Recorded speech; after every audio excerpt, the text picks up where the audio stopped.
Welcome to the Chief Strategy Officer podcast, a collaborative space for the architects of corporate success, chief strategy officers. In today's interconnected world, no single leader has all the answers. Here, we foster a platform for knowledge exchange where executives who lead strategy can share their unique experiences in tackling complex challenges, navigating disruptive technologies, and driving impactful growth. The CSO role can be lonely and misunderstood, but what if there was a network dedicated to your success? Outthinker Network provides a supportive community of leading chief strategy officers offering time-saving solutions, trend insights, and invaluable peer connections. Visit OutthinkerNetwork.com to unlock the full potential of your role.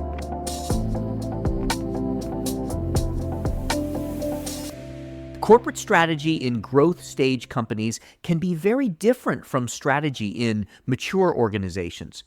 In this episode, we hear from three chief strategy executives who are effectively navigating the strategic journeys for their scaling organizations. Elisabeth Moore from West Monroe Partners, Adam Zalisk from Amplify Education, and Edward Crook from DeepL. Today's discussion is moderated by Outthinker Networks President Claudio Garcia. In this episode, you'll learn practical advice on balancing entrepreneurial freedom with strategic focus, how to structure a strategy function to support rapid growth and innovation, techniques for maintaining alignment and clarity in decision-making processes, how to turn change from a chore into a tactic to drive customer-centricity, and strategies for fostering collaboration and knowledge sharing within fast-growing teams. Thank you, Ed. Thank you, Adam. Thank you, Liz, for being here today with us in the CSO podcast. I will start asking you to quickly introduce your company. Maybe some people don't know which your companies are. So if you could quickly introduce it, we can start with you, Liz.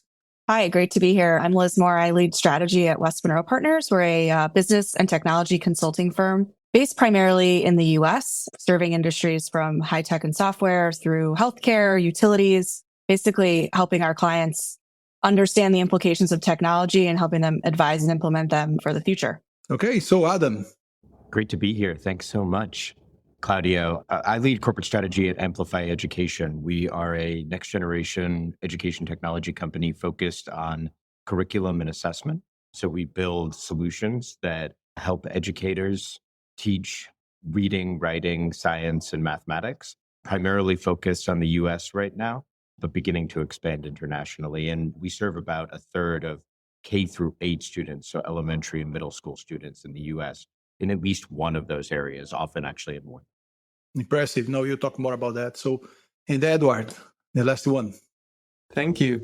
Yeah, so I'm working at DeepL, that's DEEPL. DeepL is a world leader in language AI. Specifically, what that means is we use applied AI to help companies and individuals to break down language barriers. So we're very well known for our AI translation tool that has over 100 million monthly active users, but also a writing assistant and creative companion as well. So putting AI to good. That's very good. So there's one thing in common among your companies, that is you are all growth companies. It means that you're in a stage that you're growing very fast. Things are changing very quick.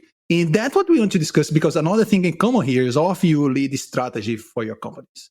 And that's what I want to explore. And I'll start with you, Liz. That is what it is different. When you think about the strategy for a company in a growth stage, how could we consider that differently from more like established, mature organization? Yeah, there's two things that come to mind when I think about strategy in a growth organization versus a more mature organization. One is, I think, the scope of the strategy team is, I think, in a more mature organization, you have a clearer box that you play in and you can drive some more focus in the work that you do from a strategy perspective. What I love about leading strategy for a growth organization is we have to flex and play wherever the organization needs us at any given time based on the type of growth that we're looking for. And also, there's something to the entrepreneurialship of a growth organization. And I think strategy there is to help kind of organize that entrepreneurialism that happens within growth organizations that I don't think you get in mature organizations. So I would say one of the biggest differences is the mandate of the team and how flexible we have to be to meet the organization where it's at and wherever it needs to be for the future. I understand that. So Edward, would you say the same of what Liz just said? Yeah, I would agree with that. I think, it's interesting within the network, we represent a range of different industries and verticals and geos, and this seems to be a common ingredient across all of them. It doesn't really matter what industry you're working in. When you're working in a high growth company, these ingredients are common ground. Okay, so Adam, anything else to say? Yeah, what strikes me as very special about strategy in this stage is that we have become large enough enterprises that we need structure and we need commitment to decisions of capital allocation, of how we're going to organize ourselves. But at the same time, we can't afford to rest on a annual planning process alone. Things are moving quickly enough that we also have to retain agility in our decision making. And balancing those two things is, I think, one of the really central challenges for strategy functions at this stage of company. No, I can see that. Yes. And that comes to another question that I remember there was like this management expert, Adizes, that have like life cycle of organizations, very well researched topic. And one of the things that he used to say was the role of the founder. So he used to say that usually in growth stage, the culture of the organization is somehow mixed with the personality of the founder. And that's what I want to explore with you, because I believe that the founders, if they're not still in your organization, they are still present there in some ways. And maybe we can start with you, Edward. How does it work? You have the founder, or at least like the ghost of the founder is still present, influencing the culture, and how is that dynamic, at least in your organization? Yeah, it's such a great question. I was thinking about this earlier. For me, thinking about leadership roles at high growth companies, doing your due diligence when it comes to the leadership team and to the CEO is so critical. And that sounds a little bit like a warning story, and it's not meant to be, because actually, I've been incredibly lucky to work with some really, really great founders, founder and non-founder CEOs, I should say. And I think that the diligence is really important because the chemistry is really important. So prior to my current role, I was chief strategy officer. In my current role, I'm chief of staff at a company that doesn't have a central strategy function. And in both cases, the relationship between the leadership team and the CEO is really critical. Now, that's not to say that you want to necessarily find someone who's a carbon copy of you. Like, I can't think of anything worse than that. And actually, some of the people that I've worked with, some of the CEOs I've worked with, that have been the best partnerships are those that are actually polar opposite to me in kind of interesting ways. So let's think of an example that I've worked with, Giles Palmer, who's now CEO at Cint. Very, very different to me in lots of ways, but work pretty well together in a really complementary way. At DeepL, I've got the same thing with Jarek, who is our founder CEO. Before becoming a CEO, he was CTO, so very, very technical background. And I think the other thing with founder CEOs in growth stage, you have oftentimes a leader who has a lot of credibility because they can walk the walk and they've been part of the growth story already. And if you can balance that with someone who's also very, very open to change, that's a really, really nice combination that gives you a lot of things to work with.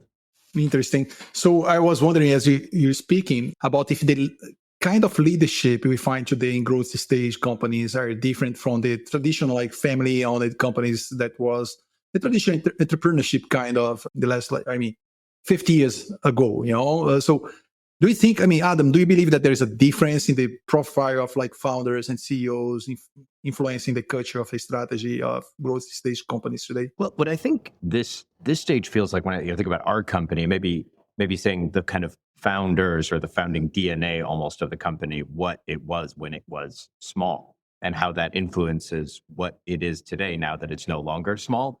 I think a lot about the risk of moving away from what has made the culture of the company great. Like, I've seen so many companies in our space that make a significant change in leadership. Might just mean, adding to the leadership team, executive team, increasing the management bench strength of the company. And in that, seem to have forgotten some of the central things that kind of emanated from the founding team and the founding moment of the company. When I think about our company, some of the things that I love about working here and that I think come from the founding team and the founding moments of the company are focused on interdisciplinarity, bringing many different folks, engineers, designers, artists, content writers, psychometricians, data scientists into the room where we're building products and making decisions. We need to find ways to memorialize things like that come from the founding team and then scale them beyond the founding team. And that, I think, is kind of the central challenge of this moment, is not shifting away from what's made us great, but also not relying on a few protagonists who increasingly can't touch the entire organization. Yes, no, I can see that. And at least based on my knowledge about West Monroe, you're a so dynamic industry that has so many things happening, all at the same time. When you think about generative AI, I think about so many technologies up there. I would say it's almost impossible to stick with like what the company was 2 years ago. How do you see that dynamic as well in your company? Yeah, I think we're lucky to be a company that has always had a culture of change and growth. So things like AI aren't scary to us. I think what's really interesting though is not only are we deploying technologies for our clients and experts and helping our clients navigate through all this change, we also have to do that for ourselves as a company, which is a really interesting kind of spot to be in, where we're thinking about not only what's the impact of AI on the healthcare ecosystem, but what does it mean for consulting, and what does it mean for our people to be more productive and effective using tools like generative AI to create some of the PowerPoint presentations that they used to create, or how does that impact the code and the software that we build for our clients? So there's this like duality of understanding and being experts on the impacts to our clients and using ourselves as like a training ground for that experimentation, which I think has been really fun for us to launch our AI COE internally and actually use some of our expertise to flip our own business model and see what those impacts are. Thank you. That's very interesting. So let's start again with you, Adam. My question is, all of you somehow said, that flexibility is a big part of your roles. So it means that in the stage you are, you cannot like have this well-described function, what it is, strategy, and just stick with it. You need to constantly move with the flow of the agenda of the organization, with the things that are happening at this stage. So where do you spend most of your time? So influencing people, convincing people, thinking new projects, how do you spend most of your time as a person influencing strategy in organization, trying to have an agenda for a strategy in your organization? Yeah, I think the answer probably for all of us is some version of it varies depending on the season and what's going on in the business. Just one thought about that is when I hear people say like, we need a strategy function, we need a strategy team, there's often like some follow-up prodding that you need to do on like, what problem are you actually trying to solve? And it could be a communications challenge. It could be communicating with stakeholders internally and externally and shareholders about the vision and set of commitments the company is making. It could be an implementation challenge. How do we go from a narrative about what we want to do as a company to commitments that are inscribed in goals and capital allocation decisions? And I find that in a growth stage company, and there's probably several other answers too, you are often switching between solving those different problems depending on the season.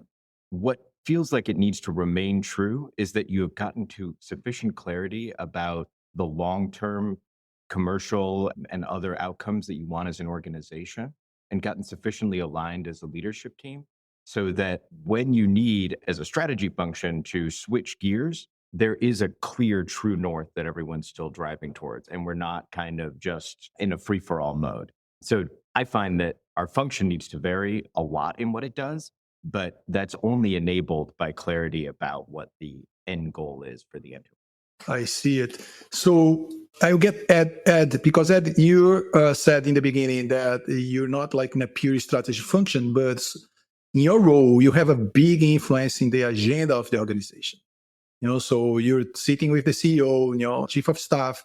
So how is the strategy being governed? Let's say where strategy demands most of the time from you, from the CEO, from the organization? Yeah, it's a good question. I think, I see a lot of pattern recognition between the chief strategy officer and the chief of staff role at the company I'm choosing to work for right now. And a part of it is, because, and I always said this, even when I was, in a CSO formalized role, the moment that you claim ownership over the strategy dies.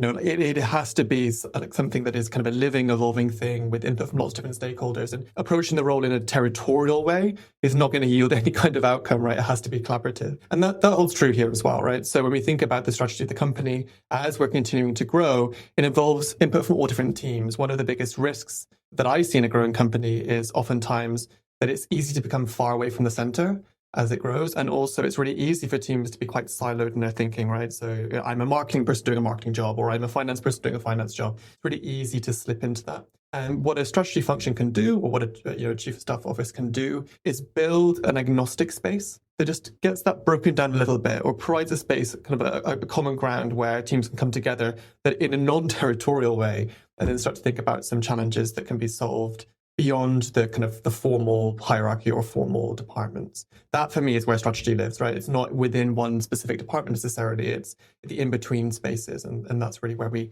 tend to spend our time.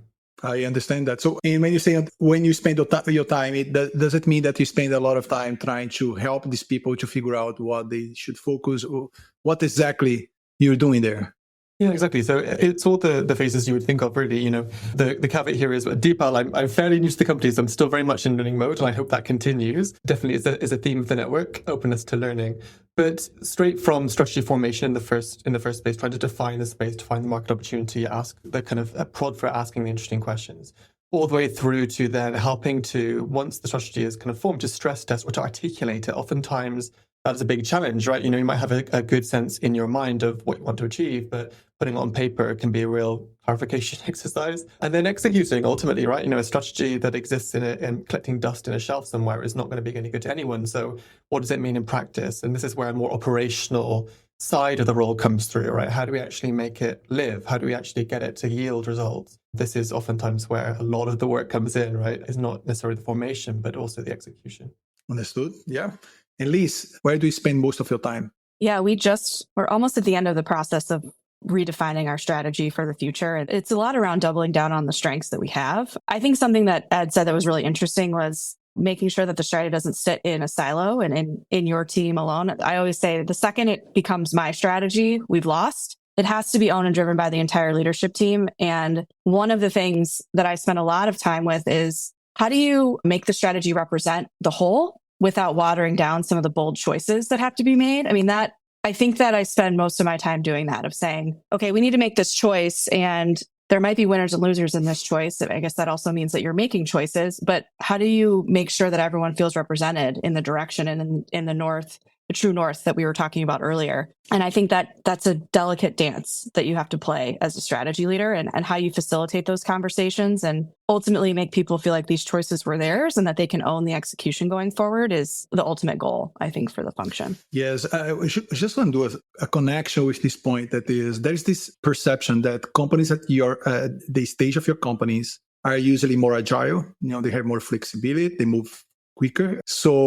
But I believe that it's very difficult sometimes to make choice, because you don't have the amount of resource, let's say, than 300,000 people company. There's the other side as well. So making choice should be very challenging in your organization. In this, we can continue. Do you agree with that? How do you balance this belief that companies at this stage are very agile with the reality? I think there's trade-offs to both, where while more mature organizations probably have more capital and they can make potentially bolder choices, they're typically burdened with some institutional concrete that can be hard to break through. And I think in a growth stage company, there are some finite choices you can make. And, ideally you have a leadership team that can help whittle down those choices into a small few that are really going to drive some impact. So I think there's pros and cons to both, and they face different sized organizations and different growth stages are going to face a different set of challenges in order for them to make the right choices. Adam, would you agree? For sure. And when I think about the role that strategy plays at our company, we have to make a lot of little decisions on a very regular basis. And that's only enabled by clarity and a shared perspective on where we ultimately want to go. We can have arguments about which option in a given moment is going to better enable the end state that we all seek. But I think where things really go off the rails is when we haven't spent sufficient time, as both Ed and Liz were saying, being sure that we have a leadership team that's aligned, that where they disagree has committed to a final decision and is capable of representing to their teams the implications for the work that gets done day to day. When we have that, I think we are really good at being agile. When some of that starts to drift is where I feel, organizations at this stage encounter big challenges and some of the potentially kind of territorialism that Ed was talking about across functions. Yeah. So just getting that, because in the company, because you're growing fast, but if you make the wrong choice, if you get distracted with other things, or you have too much like things getting done, you can pay a huge price, So how do you make sure people are focusing and not getting distracted? How are trade-offs made in your organization? Is maybe a very important question for the organization at this stage. Yeah, I think part of it is framing up the trade-offs and making sure people understand that the trade-off is a trade-off. I mean, sometimes people don't even know what the two tensions are that you're working with, or what the tension's being created by two choices, and just making it visible so that people understand, hey, I know we're talking about putting dollars here, but it's a zero-sum game when you have a finite amount of dollars. So we're making this choice to not do this. And so a lot of times people get there when you frame it up that way, and you frame it up as a choice, and the choice has to be made. It's almost like visibility, and the framing of it is really important, and people will get there eventually. I totally agree with that, Liz. And the only thing I would add is, for me at least, the goal is not to avoid mistakes. If we reach the end of the year, we've just made no single error in the entire 12 months, something is very seriously wrong, right? So we should not be avoiding errors at all costs. Now, there's a very big difference between a small error and like a multi-billion-dollar error, obviously, and risk management needs to be proportionate. But building space for experimentation and allowing people the room to make errors and learn from those and grow is also kind of part of being in a growth company, right? Like allowing that space, I think, is really important culturally. Otherwise, people get scared and they go for the safe choice. And then you ultimately, as a company, are on a path to die efficiently, which is not the goal of a growing company. Can I just circle those two comments, Claudio? Because I think that's exactly right on. Is what I heard in Liz's is, in the absence of, I've seen this happen so many times, in the absence of being really clear about our constraints, folks will invent a story about why decisions were made. And that's understandable and human. But we need to be really clear about what our constraints are. And those are often resource constraints. At the same time, I think what I hear in Ed's comment is entrepreneurialism and individual talent are what has fueled any growth company to where it's gotten. And we need to, even in an environment of resource constraints, find ways to enable entrepreneurialism and individual talent to thrive. That may not be by giving folks an enormous budget to pursue something new out of the gate, but it needs to be by showing respect and time and attention and a belief in the potential of ideas that emerge from all corners of the organization.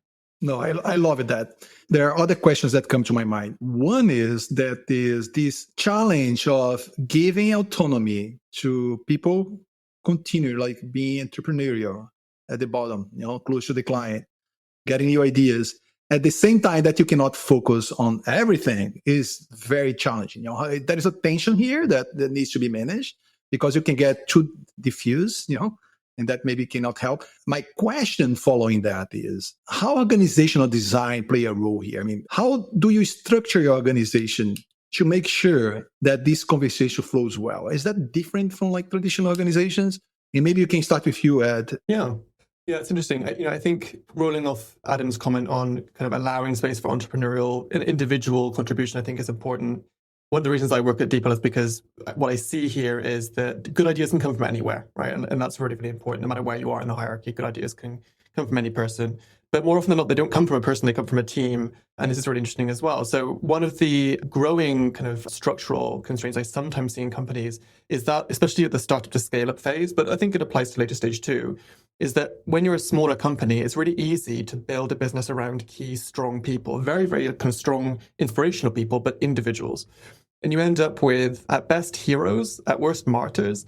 And when I think about the scalable teams that I'm excited about working at, and this is also one of the reasons why I'm at DeepL now, is because there aren't heroes, right? There aren't kind of lonely geniuses. There aren't martyrs. Instead, there are teams of people who decide to show up together every day, right? And contribute in a collective. And that gets me really excited, because that's something that is a scalable model, right? So building around business need or not around individual is a reckoning moment that a lot of companies have to come into.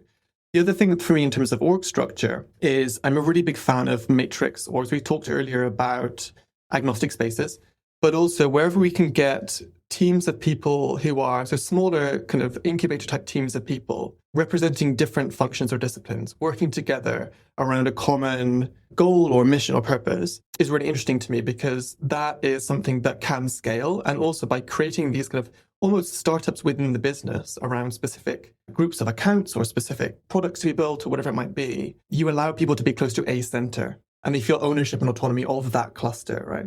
And as you grow, you can have more pods, you can have a bigger matrix. You don't need to rebuild the org structure every time. And that allows people autonomy, but you can do that 1,000 times over. It isn't just, a 500 or a 5,000 person company. It can go beyond that as well. How is it for you, Adam? I think it just reflected really nicely on some of the implications for the broader organizational structure. Looking to how you organize strategy specifically as a function and a process, I have found it really essential that we do our work, and this is a theme that's cut through this conversation, with the teams who are going to be affected by it, rather than for them or around them. And I've seen it both ways. I think when strategy, especially in this stage of company, becomes a siloed activity, it often becomes accountable primarily to the senior most executive and to financial investors. But that can result in a sort of diminished relationship with the people who are actually doing the work. So whenever we're evaluating an opportunity, we try to second a set of people who are going to be responsible for doing the work to spend some of their time building the plan. And ultimately, for all of the reasons of constraint and trade-offs, that could be a disappointing process for the team if we decide not to go forward with it. But they will also have been intimately engaged with the reasons why and have a greater understanding around it. And when we do decide to go forward with something, the project is shovel ready because the people who have to do the work have been involved in building the case for it. I see it. Yeah.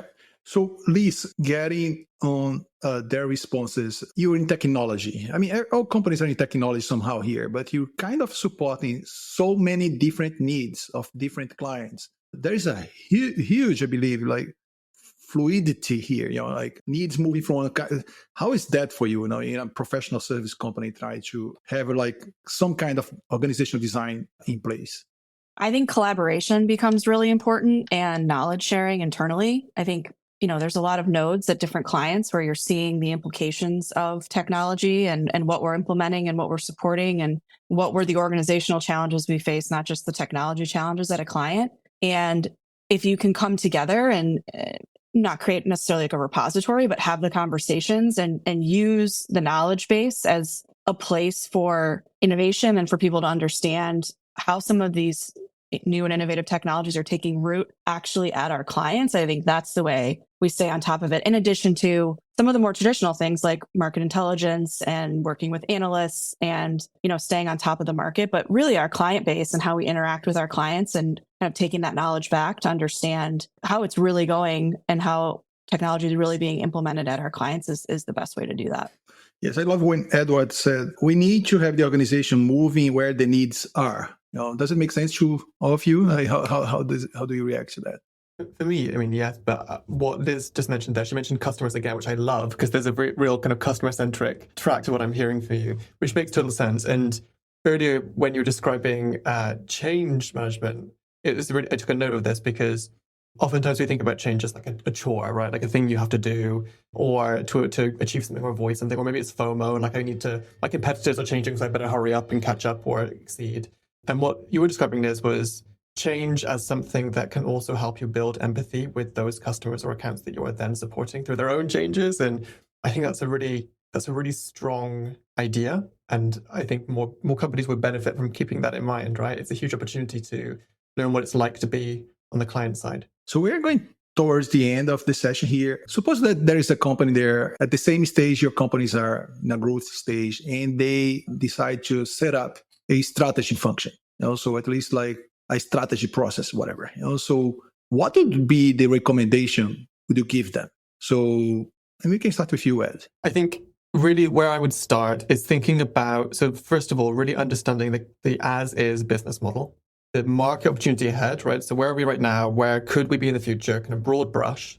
And then from there, it's about mapping out stakeholder groups. Like, who are your customers today? Who are your employees today? A really important stakeholder group there. Your investors. And from there, mapping their needs, you end up kind of start honing in on some kind of areas that are viable. From there, you can work out what strategy means. Maybe it's real M&A territory. Maybe it's something that is actually something completely different, right? And it's more incubator territory. There are 1,000 different types of strategy function, right? So it's a difficult one to answer in a pithy way, but I would say it starts with listening and learning. I love that answer, Ed. I think that describes really the outside-in approach to building the strategy function of like what's your sense of the market and what clients and customers need, which should be really important. I would also couple that with interviewing individually each member of sort of the cabinet of the CEO.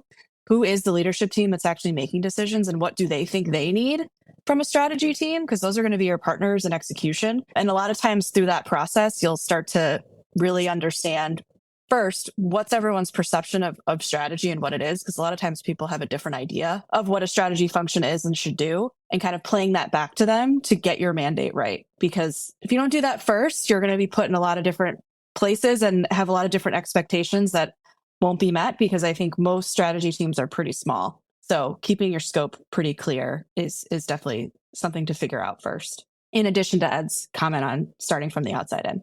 Very good. Very good. Adam.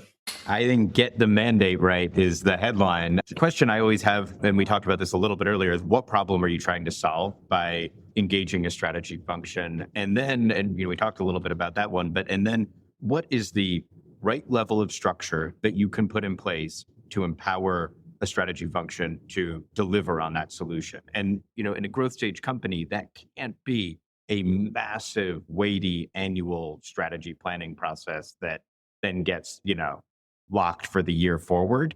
But without any tools to empower the strategy function, I think there's a risk of spinning.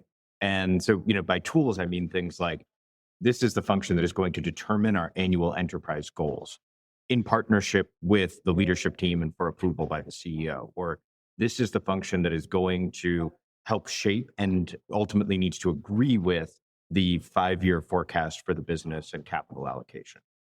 Clarifying what are the tools that strategy has access to that empower it to deliver on the mandate, I think is really essential. But then keeping those thin enough that, yes, as Liz is saying, a small team can do them, and also that they are coherent with the reality of a fast-moving growth company. I love that. I took a lot of notes here. And maybe to finalize, I would just say thank you to all of you. I mean, that was a session full of insights. Few insights that come to my mind from this session is go where the business is going. The need for collaboration. You cannot solve all the problems yourself. Avoid the geniuses. You cannot rely only in one founder of the geniuses that many growth stage companies rely on sometimes. Make sure you have trade-offs. You need to make choice, and you need to focus at the same time that you need to get people being creative, innovating, and be sure about the mandate. That was very strong at the end, Liz. So thank you all. Thank you, Ed. Thank you, Adam. Thank you, Liz, for this session full of sides, and hope to talk to you soon again. Thanks for listening to this episode of the Chief Strategy Officer podcast. To join our community of strategy leaders, visit outthinkernetwork.com/apply. Until next time, let's keep the conversation going and rewrite the future of strategy together.